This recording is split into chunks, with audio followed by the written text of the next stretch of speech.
চাঁপাইনবাবগঞ্জের শিবগঞ্জ উপজেলায় বিজিবির অভিযান চলাকালীন ফেন্সিডিল সহ এক মাদক ব্যবসায়ীকে আটক করা হয়েছে। বিস্তারিত দেখুন সেতাউর রহমানের প্রতিবেদনে। বর্ডার গার্ড বাংলাদেশ বিজিবি সীমান্ত এলাকায় অবৈধ চোরাচালান রোধে নিয়মিত অভিযান পরিচালনা করছে।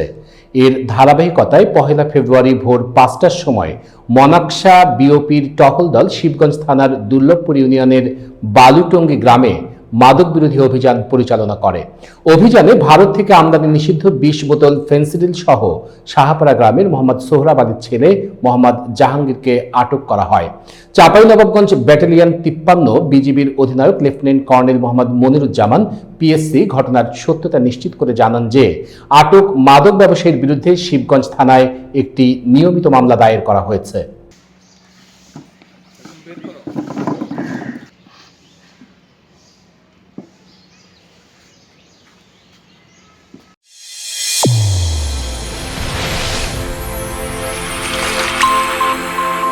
চ্যানেল A1 হৃদয়ের স্পন্দন।